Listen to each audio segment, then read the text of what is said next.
wonder how many people are going to see the title and they're going to wonder, what? How is Riven only number 2? Trust me, we're going to get into the math, because I'll tell you right now, I didn't believe in myself all the way until the end. We're going to get in how this actually occurred, but Riven finished number 2. That only leaves one more raid boss, which is going to finish number 1. But we going to break it down same way a YouTube auditor breaks down his dildo every night to go fuck himself.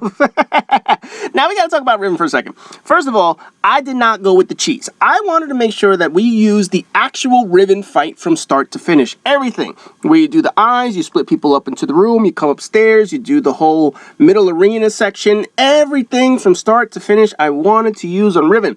I did not factor in the cheese into these ratings. I don't think it's fair to penalize Riven, as awesome as a raid as it was, as incredible as a raid mechanic that it has, to basically break it down to just the cheese part. Even by doing that, it did not outpoint our final raid boss at number 1, and you're going to see why, because there are a couple of low scores that really hurt Riven on this one. Now, one other thing to clarify in how I actually did these ratings. A lot of people might think I went through just one boss and I went down all 10 categories giving that a number. No, that is not how I did it. I actually went to each category and ranked each boss in order in which they actually appeared. So the first category, let's say, was communication. What did I do? I rated the dogs. And then from there, I thought, well, Callus is the next raid boss. Was Callus better than the dogs in terms of communication? Sure. Here's this rating. Was Argos? Was Valkaur? And so on and so forth. And I went down the list of all 10 bosses, basically rating it against the prior raid bosses that I just gave scores to. Then I went on to the next category. Let's go to the damage unlock. Let's go to the variety of strategy. By doing this, you'll see that Riven and Insurrection Prime ended up with the 2 highest scores, and you'll understand once you get into the ratings and see exactly why. So, without further ado, let's get into the 10 categories. Communication, absolutely a 5. There is no question. If you could give this a 10, that would make it number 1. But essentially, Riven deserves a 5 on communicate. You have to. You have 2 teams on one side, 2 teams on the other side. You're constantly communicating the eyes. You're constantly communicating when Riven's going over. You got to talk about the symbols on your side. You are always talking in this fight.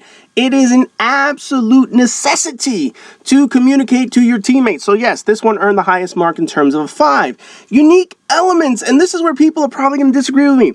I gave it a 4. The only knock that I really had against Riven, and this is because we had seen it before, was Oryx. Oryx was a set-piece boss. What do I mean by that? In all the other bosses that we've ever seen, it's usually been one asshole standing on a platform, basically immune for whatever amount of time until you unlock his damage phase, and then you go to work on the boss that's basically standing on one platform. Oryx was not like that. Oryx was always in a certain set spot because he was just so large. He didn't directly attack you, but you knew that he was always going to shift in a certain position, and from that position, that's where you were going to do your damage phase. It wasn't like Atheon where we all stood in that one center column area. It wasn't like Callus where you jump plate to plate. Overall, Riven is a set-piece boss. She is always going to come out of certain walls. She is always going to pop out in certain sections. However, that doesn't limit the amount of unique shit that we saw. The fact that the majority of the damage occurred in the Riven fight, when you fall all the way down that final section, you have to shoot all the blisters on her body, that is unique as hell. But the simple fact that we had already seen Oryx as a set-piece boss, I couldn't give this a total 5. Had the Oryx fight never existed, this would be a 5. But because they already went with one set-piece boss, it's kind of hard to say, I've never seen this before. There were plenty of mechanics we hadn't seen before, but the fact that it was a set-piece boss is the reason I had to only give it a 4.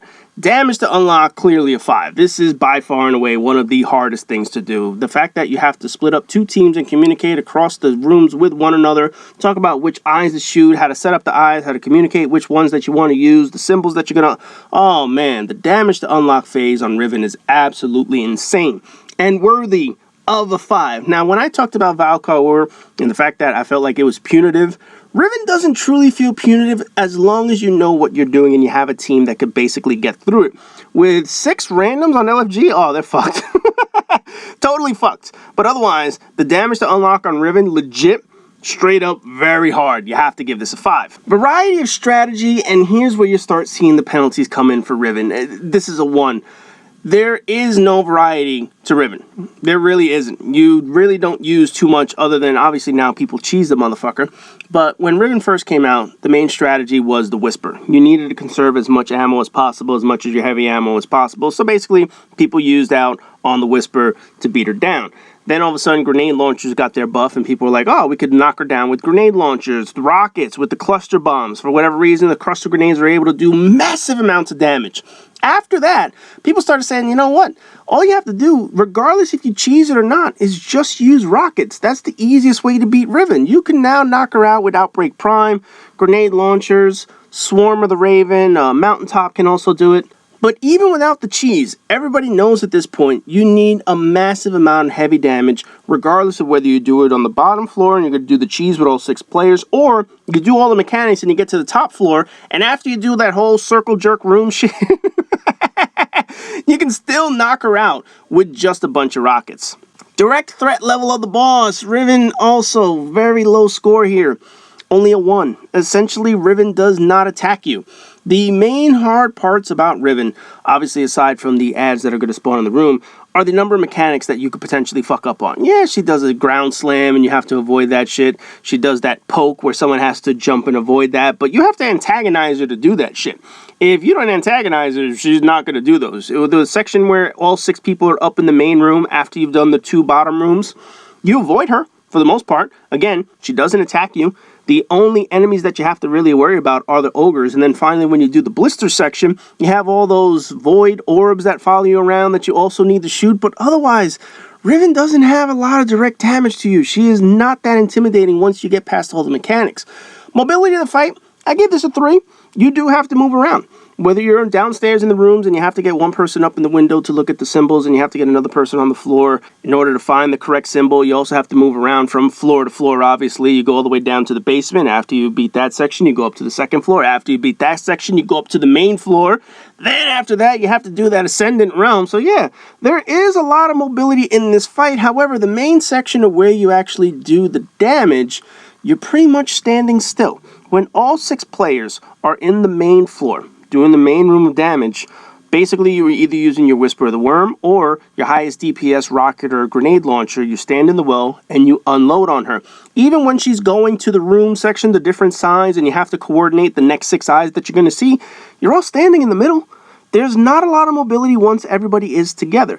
Even in the cheese section, what do? You all stand, 6 of you right next to one another, and unload on her. So overall, the mobility, I'm going to give a 3, simply because once you do this legit and you have to move around, there's not too much once it's time to do DPS. Recovery, this is another one where it suffered. This is a 1. If you shoot the wrong eye, you're fucked. If you miss the eyes, you're fucked. Overall, Riven has 4 sections in which you can automatically insta-wipe. And all the other bosses, the main parts, the highest total of wipe mechanics that bosses have been 2 up to Riven. Riven has 4. 4 different wipe mechanics that can fuck a team over, and pretty much there's no recovery. You shoot the wrong eye, it's over. You don't shoot the correct eye, it's over. You miss staggering her, it's over. There are too many ways to fuck up this fight, and recovery is not only impossible, it just doesn't happen. It's a straight up wipe mechanic. So because of that, recovery, very low when it comes to this particular raid. Teammates needed, and this one again, I went back and forth on. Exactly how many teammates do you need to unlock Riven's damage phase? And overall, it's 4. 2 people on one side of the room. One could do the window. The other could do the take in a little bubble, whatever the hell it is, and find the symbol on the floor. Same thing on the other side.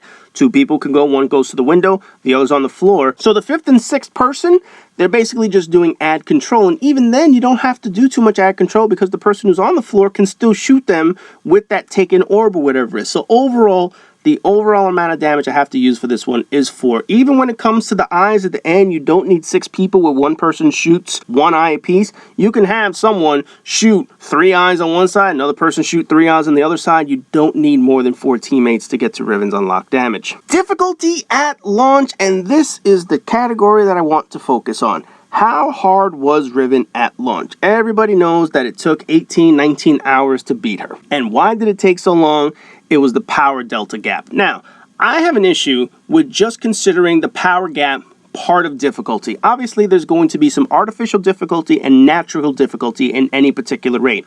Artificial difficulty is when Bungie likes to make a raid a little bit harder, a little bit higher in level than what you can actually achieve. Go all the way back to Crota's End.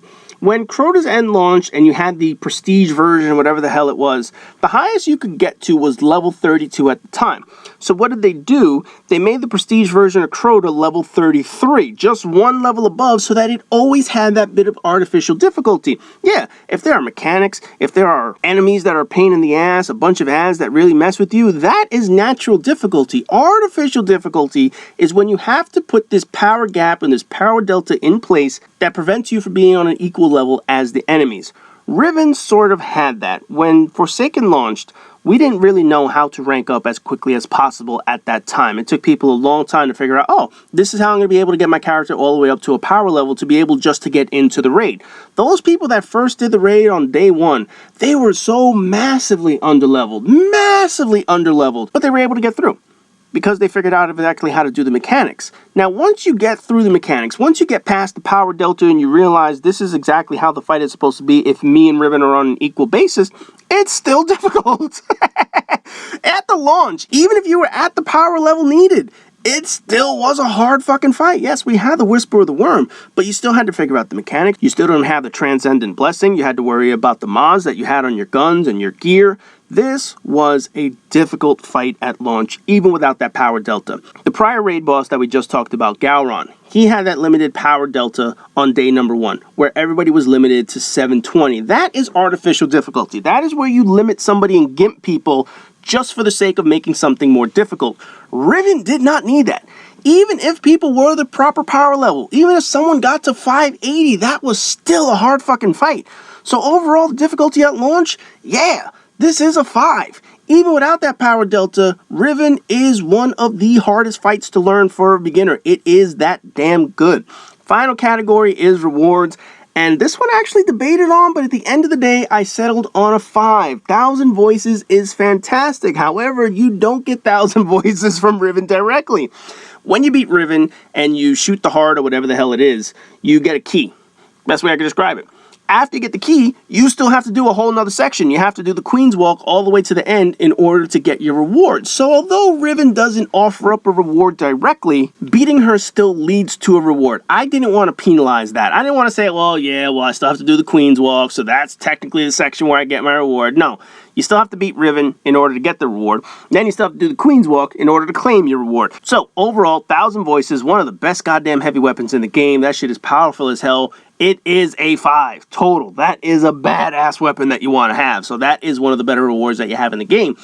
Grand total, if you put up all the points on the screen, what did Riven score? 34. The prior 2 bosses were both at 30. So you can see Riven cleared a big hurdle.